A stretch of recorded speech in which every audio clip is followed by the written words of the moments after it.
नमो तस्से भगवतो अरहतो सम्मा सम्बुद्धस्से।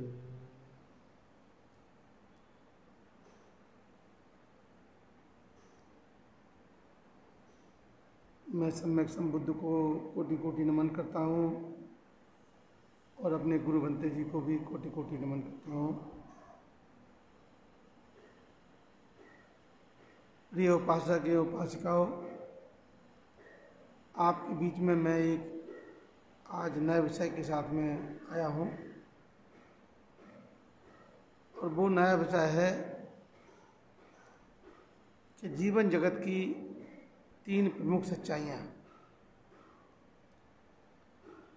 जो हर किसी के जीवन में आती हैं और हर किसी के जीवन में चली जाती हैं। उन सच्चाइयों का हमेशा जीवन से संबंध है। सच्चाइयों का हमेशा जीवन में आना जाना बना रहता है। उन सच्चाइयों के बारे में आपको मैं आज बताने जा रहा हूँ। आप उनको बहुत गहराई से समझने की कोशिश करेंगे कि कैसे वो सच्चाइयाँ हमारे जीवन में आती हैं और कैसे वो सच्चाइयाँ हमारे जीवन में अपना स्थान बनाती हैं। किस प्रकार से हम उन सच्चाइयों का सामना करते हैं। और वो सच्चाई है शरीर में उत्पन्न होने वाली वेदनाएं। उनको 2500 वर्ष पहले की भाषा में जब उसको बोला जाता था तो वेदना शब्द आता था। वेदना का मतलब होता है दुख, दुखद, इतना मतलब होता है वेदना का। परंतु यहाँ पर जो शब्द का इस्तेमाल किया गया है उसमें समझाने के लिए कि सबको ये बात समझ में आ जाए कि मेरे शरीर में उत्पन्न होने वाली जो वेदना है वो कैसे मैं समझूं। इसको समझने के लिए इस वेदना को संवेदना कहा गया है। तो ये संवेदना है, ये संवेदना तीन प्रकार की होती है। तीन सच्चाइयाँ हैं जिन सच्चाइयों को आपको समझना है। ये संवेदनाएं तीन प्रकार की हमारे चित्त में हो या शरीर में हो या हमारी इंद्रियों की अनुभूति हो, ये तीनों प्रकार की अनुभूतियाँ हमको होती ही रहती हैं, हमेशा होती रहती हैं। और इन अनुभूतियों को जानने के लिए,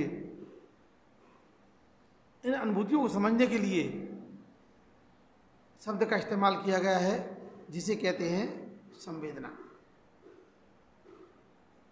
संवेदना का मतलब है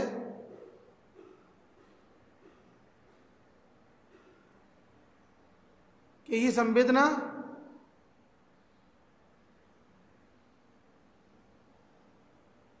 तीन प्रकार की होती है। सुखद संवेदना, और दूसरी है दुखद संवेदना, और तीसरी है असुखद दुखद संवेदना। ये तीन तरह की संवेदनाओं की अनुभूतियां हमारे पूरे 3.5 हाथ की काया में होती ही रहती है। परंतु इन अनुभूतियों को हम समझ नहीं पाते हैं और इसीलिए हम अपने दुखों से बाहर नहीं आ पाते हैं। इन अनुभूतियों को समझने के लिए आपको जानना होगा। ये अनुभूतियां जब होती हैं तो इनके रिएक्शन होते हैं। वो रिएक्शन होते हैं कि यदि मेरे मन में, यदि मेरे शरीर में कहीं पर भी कोई सुखद संवेदना होती है, सुखद संवेदना का एहसास होता है, तो मेरे मन को या मेरे शरीर को लगता है ये और होना चाहिए, और होना चाहिए, और मैं उस सुखद संवेदना को भोगने लगता हूँ।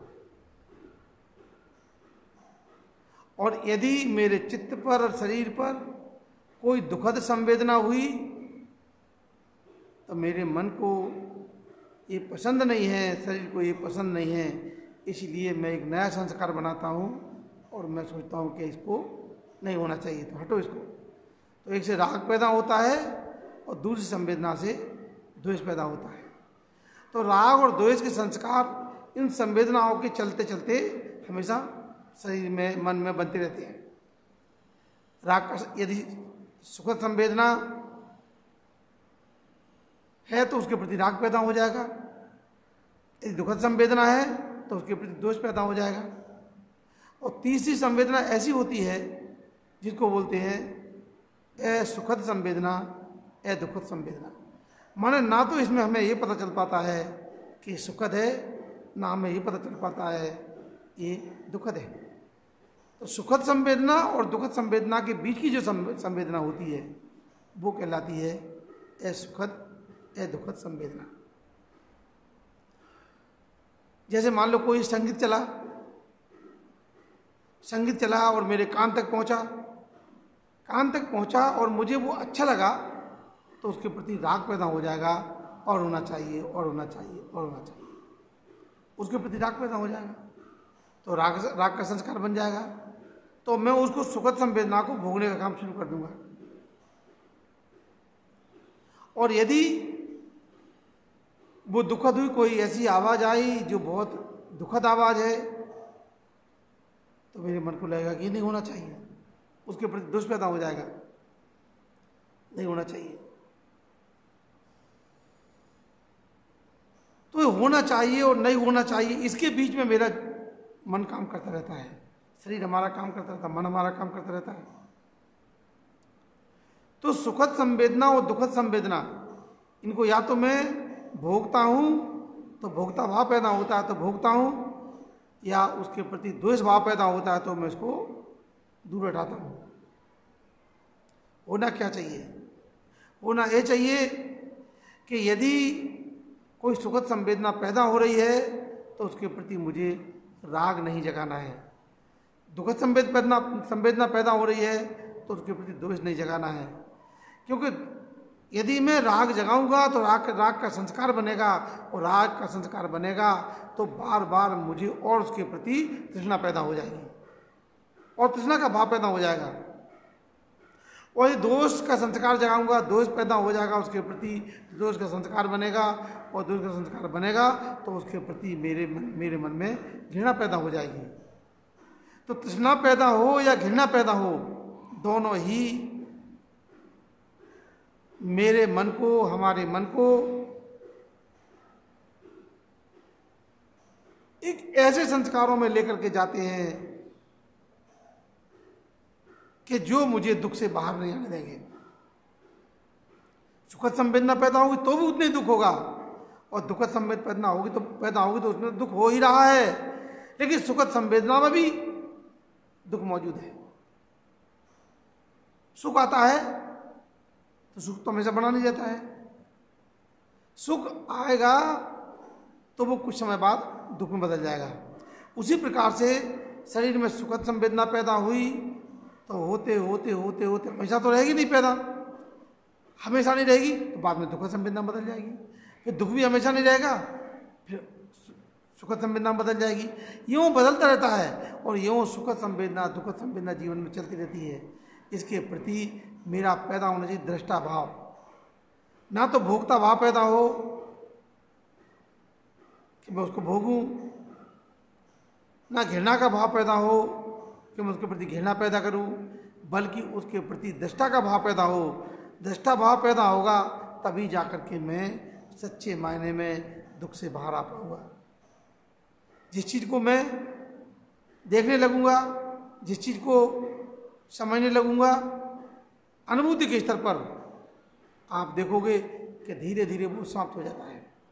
जैसे मान लीजिए आप बैठ गए कुछ समय के लिए, और बैठे तो कुछ नहीं था, बहुत अच्छा था, और कहा कि बस 10 मिनट के लिए बैठना है, पालथी मार के 10 मिनट के लिए पालथी मार के बैठ गए। 10 मिनट तक तो अच्छा लगा, अब बैठना है पूरा 1 घंटा। 1 घंटा बैठने की बात आएगी तो 10 मिनट तक तो बड़े आनंद निकल जाता है। अब आगे जब जो है पैर में दर्द होने लगता है तो लगता है कि कहाँ से बैठा दिया, क्यों बैठा दिया, क्यों? क्योंकि अभी दुखद संवेदना पैदा हुई है। और फिर जब बैठते रहेंगे धीरे धीरे आप देखेंगे कि वो दुखद संवेदना खत्म हो गई। वो आई, अपना काम किया, कुछ समय तक रुकी, उसके बाद वो दुखद संवेदना धीरे धीरे समाप्त हो जाती है। सुखद संवेदना आएगी, वो धीरे धीरे समाप्त हो जाएगी, दुखद में बदल जाएगी। इसी से पता चलता है कि अनित्य का भाव पैदा हो रहा है। ये देखो कितनी अनित्य है, ये पैदा हुई और समाप्त हो गई, ये पैदा हुई और समाप्त हो गई। जब ये अनित्य बोध जागने लगता है तो उसके प्रति जो मेरे मन में राग पैदा होता है, जिसको मैं राग अच्छा समझता हूँ तो राग पैदा होता है, और गलत समझता हूँ तो दुख पैदा होता है, दोष पैदा होता है। तो राग और द्वेष के संस्कार से मैं बाहर आ जाऊँगा। राग और द्वेष के संस्कार जो बन रहे हैं, उन संस्कार से मैं बाहर निकल आऊँगा। इसीलिए भगवान बुद्ध ने कहा अनित्य बोध ही सच्चाई है। कोई भी चीज़ स्थायी नहीं है, हर चीज़ परिवर्तनशील है। यही परिवर्तन का सिद्धांत है, यही प्रकृति का सिद्धांत है, यही दुनिया की सच्चाई है। हमेशा हर चीज़ बदलती रहती है। तो ना किसी के प्रति राग पैदा करें, ना किसी के प्रति द्वेष पैदा करें। साधु साधु साधु।